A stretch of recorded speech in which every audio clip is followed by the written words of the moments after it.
I have to take a vacation every year, if possible maybe 2 vacations. So this year we said, okay, summertime tickets are expensive, let's take a vacation during Ramadan when fares are lower, tickets are easily available. So we're taking a vacation to Vietnam this September and we're really looking forward to it. So thanks a lot. It was really fantastic. And Sarah, right?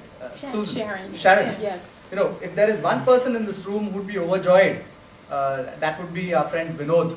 He once gave us a presentation on vegetarianism, and it was such a persuasive presentation on why people should be vegetarians. And I can till date not forget that presentation made by him.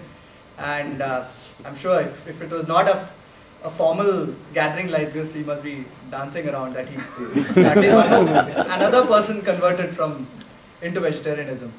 So thanks a lot. We move on to our next session, which is table topics. Now, for conducting this session, I call again one of our most dedicated Toastmasters, Omar. Omar is so dedicated that his only status on Facebook is about Toastmasters. So he can't think of anything else, and that's how dyed in the wool Omar is when it comes to Toastmasters. So I invite Omar. Thank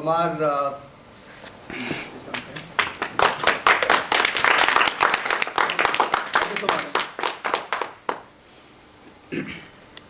Good evening, everybody. Good evening. For the benefit of the guests, I just would like to explain what basically the table topic role is. The table topic master is over here to give and assign each of the members the opportunity to speak on the time. The topic which have been given is impromptu talk, and they are given 2 minutes to speak. And for the timer, they have to note for the green light it should be 1 minute. For 1:30 it should be yellow light, and 2 minutes red light. Each speaker will be given 30-second grace period, and once the red light is blinked, then you have to complete your speech within like 15 to 30 seconds, because there will be no further indications. And also a minimum of 1 minute of speaking is necessary to be qualified for the voting. Thank you. And voting is done to reward the best speaker. And out of what is the difference in today's meeting is because we don't are having the speaker slot today, which we are having in the normal meeting. So each of the members today are going to participate in this table topic session. So first I would just like to call upon Toastmaster of today, Mr. Nikhil, to come on the dais. My God. This is the session I fear the most. You thought you'd be last. Just choose the topic and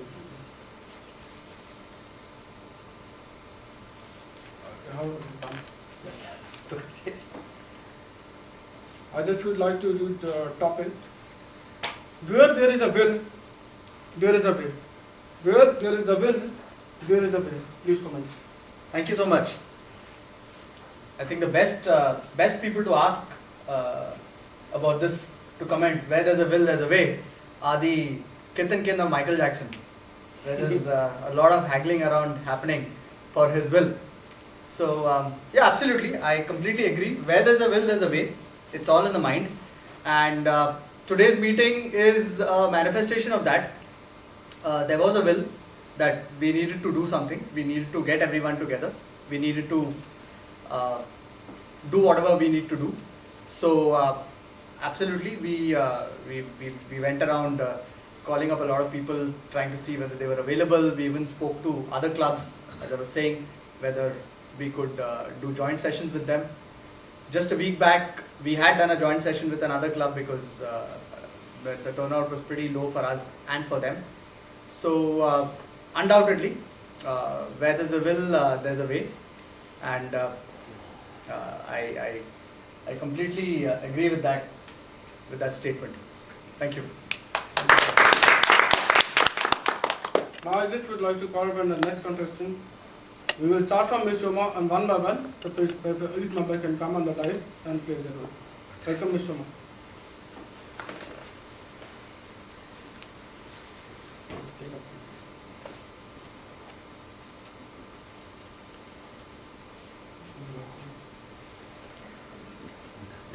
The topic is my life. You only have to narrate a story. My life. My life. Life or life? Life. Icebreaker.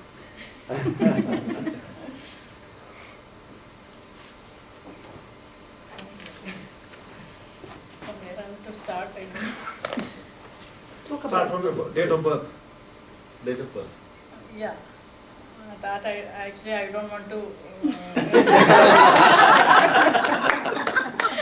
We were trying. Year is not required. Tell us about your family and Yes. You can go for the P1 again. yeah. And Outtakes is a very big family. We are 7 members. And my parents both are there. And last 17 years I am here in Dubai. And we have 1 daughter. And she's in 9th. And I'm working in shipping company, same field I'm working the 17 years. Now recently I changed my job. I'm happy with the new job. It's not much problem. Thank you. Nikhil, would you like to explain again? No way. No waste. But change. Welcome, Mr. Toastmaster. Last. Monitor 2. Two. Half would be better. The topic is once bitten, twice shy. One. Once bitten, twice shy. Good evening, everybody. Good evening.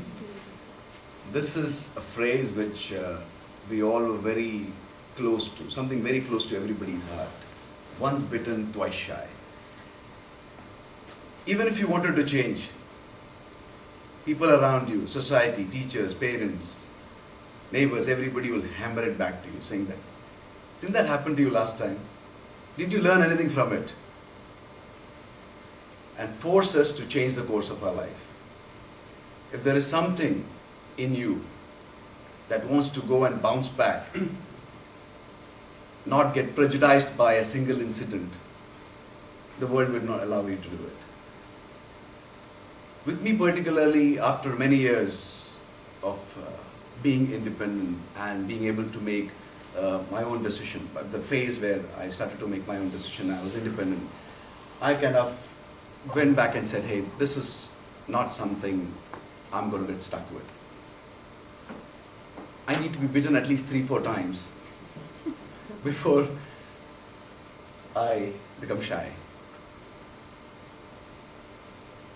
But with regards to lending, I think this phrase counts very much.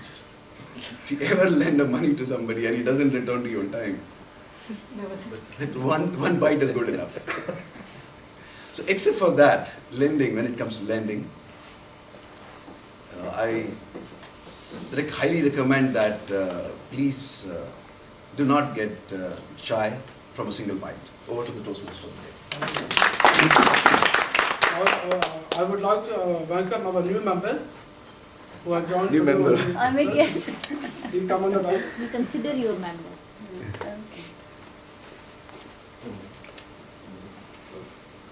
No cheating.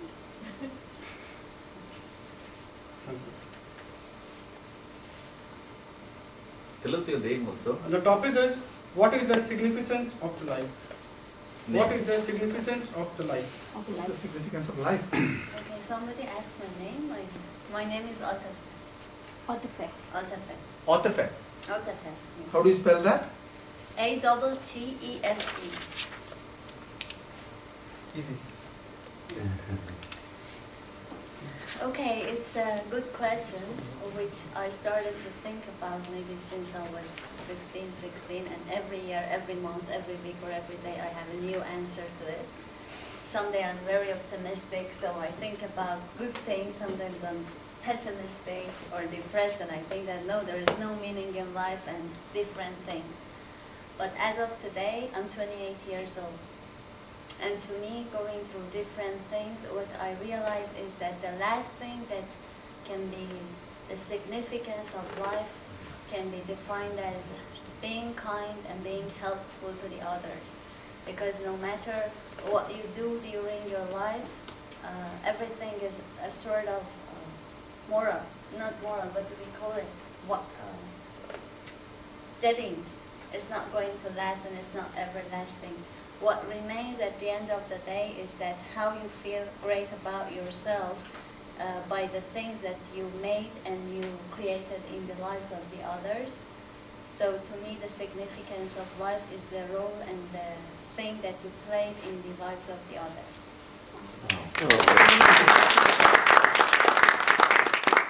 Now I just would like to touch on the concept.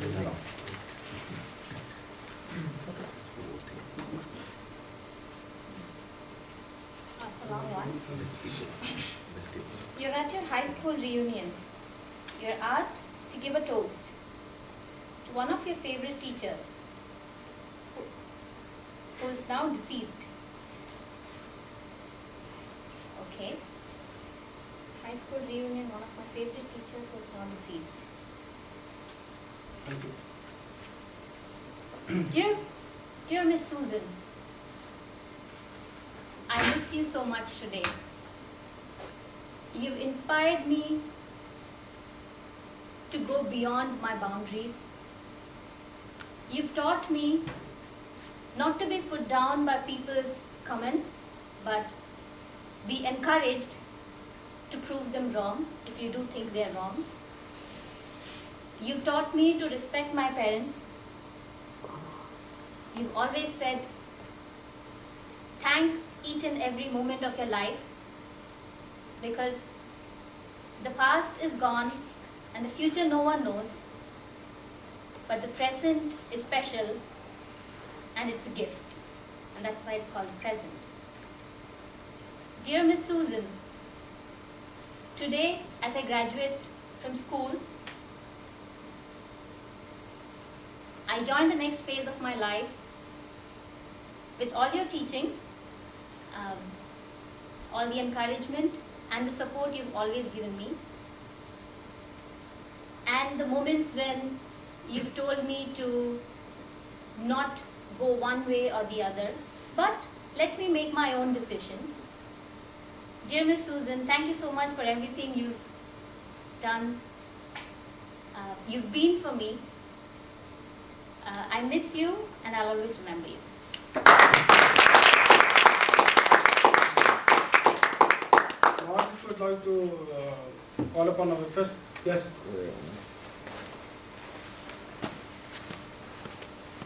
Would you like to kindly introduce yourself for our name? My name is Sharon Ford. How to spell it? SharonFord. Sharon Ford.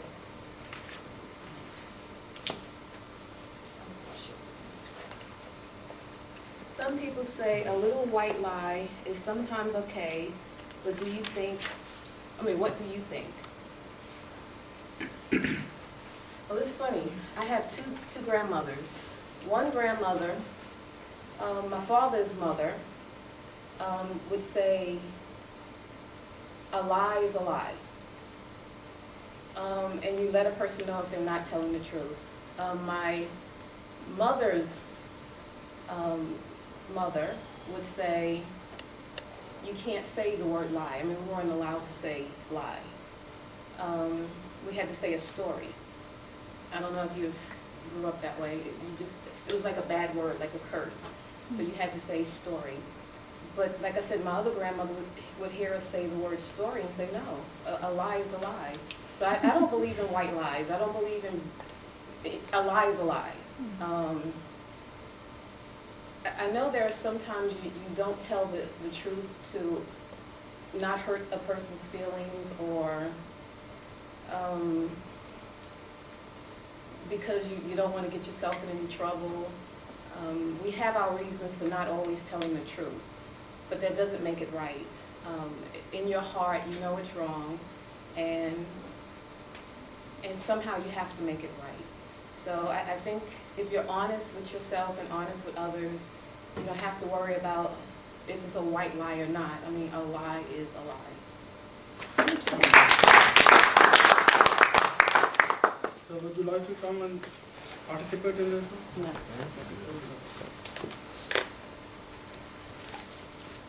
Welcome. Toastmaster, Yeah, the first day. what's your name? Ashish.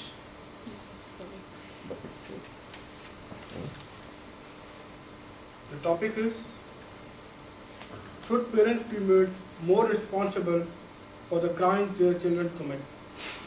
Should parents be Ekta. made more responsible for crimes their children commit? We're the victims. Your parents were. Good evening, everybody. Good evening. A very nice topic, and it reminds me of a very old story in my school.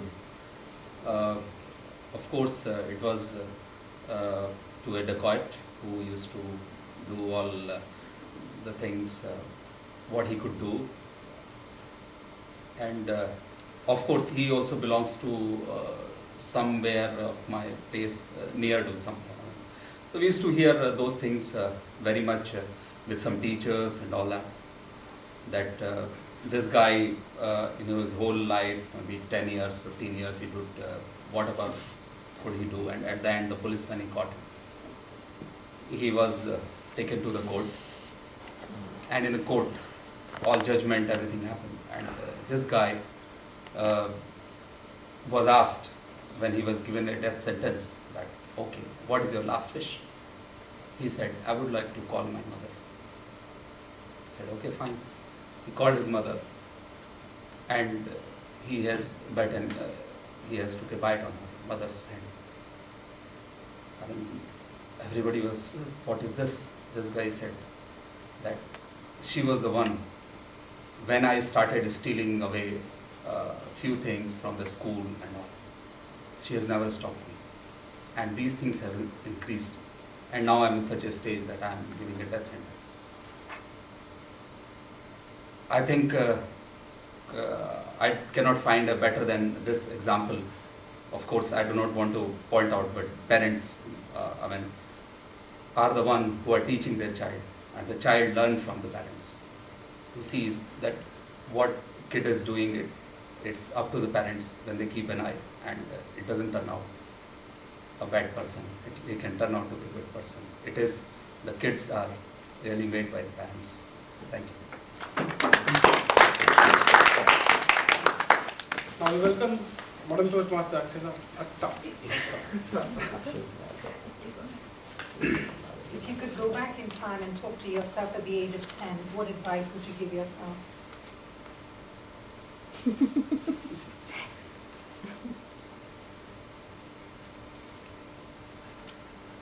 I think it's very interesting that this topic was, I got this topic because I've been talking about this. I just recently worked on an event, the Pakistan v Australia event that happened at Sports City. And we had lots of volunteers, and we had lots of 15-year-olds, 18-year-olds coming and working with us.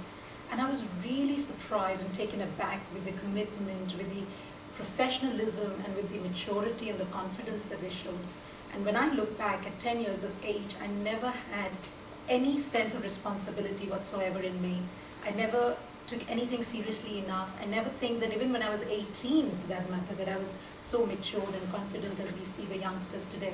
So I think one piece of advice I definitely want to give myself, is that take things more seriously. I was very, I was brought up in a very nice environment. I had really supportive parents. They supported everything that I wanted to do. I had the best education that I could, but I never took it seriously enough. So I would say, think again and make sure that you make the most of what you've been given. Now I just would like to welcome Toastmaster Vinod to come on the dais.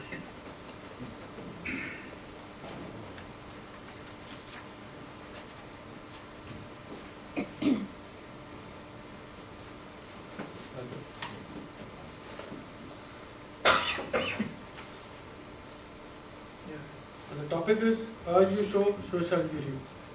As you said, so shall you. As you sow, so shall you reap.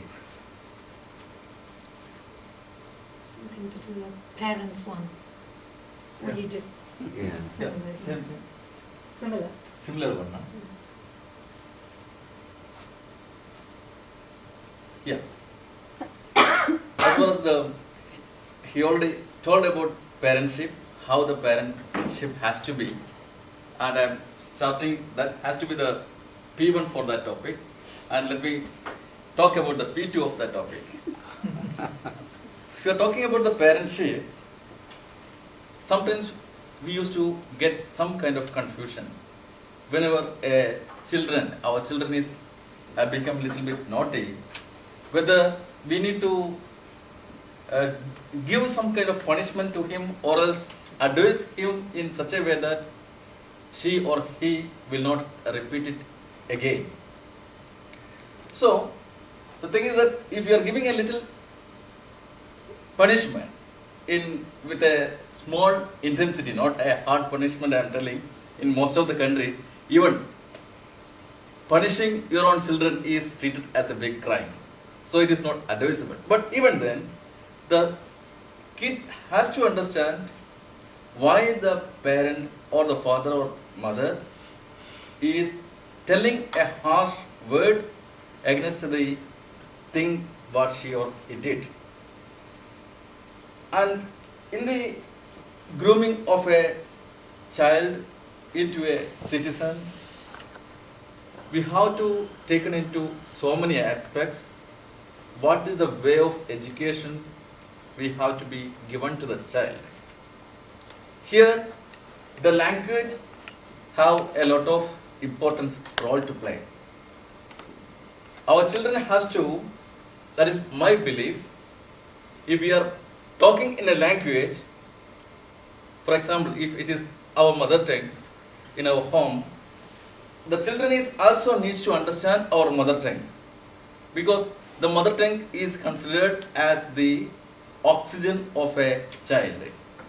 And if we are talking in a language, and if our children is not at all learning this particular language, it will create some kind of confusion in the early beginning of the child.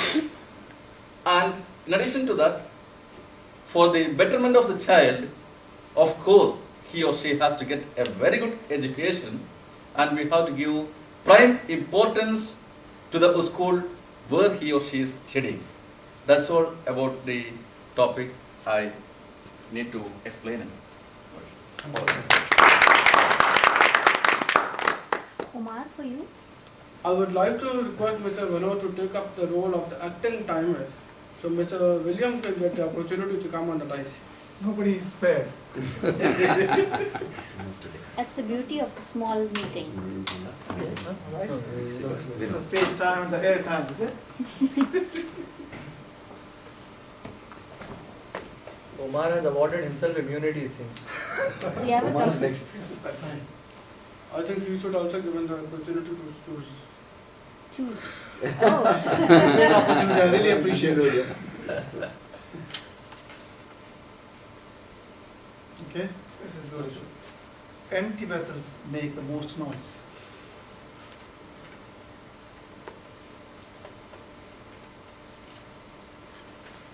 During my growing up times or years, I've heard this many times. My mother said this to me. If you don't know about something, keep your mouth shut. Don't talk too much about it, otherwise you will be exposing yourself. And I asked her, and this was the line she said, when I asked why. And it's true in life, because basically people who know more speak less.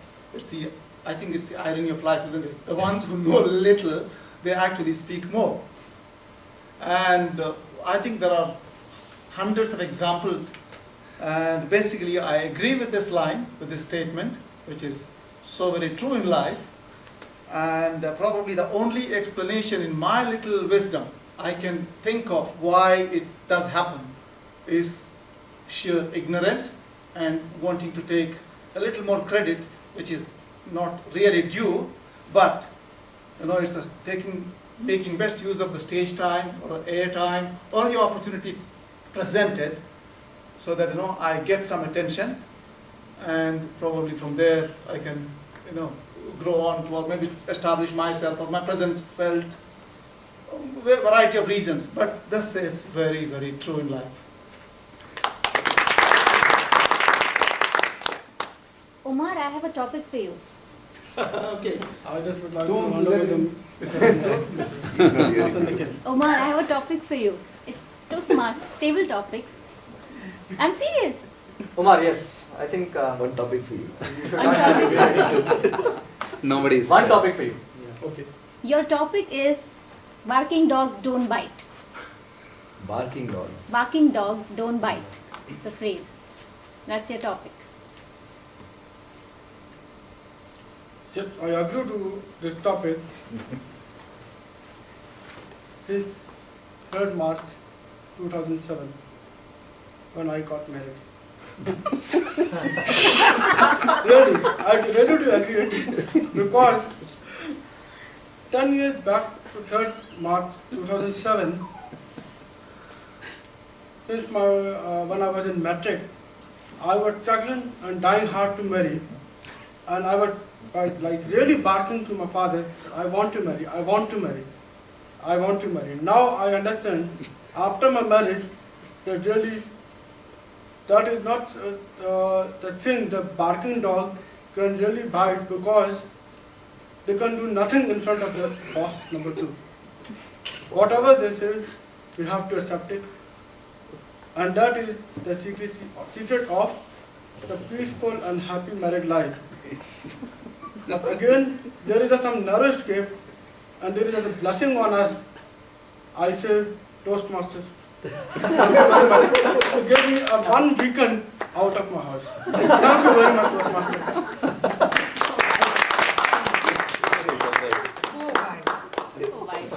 Please, dear. It's video recorded. We have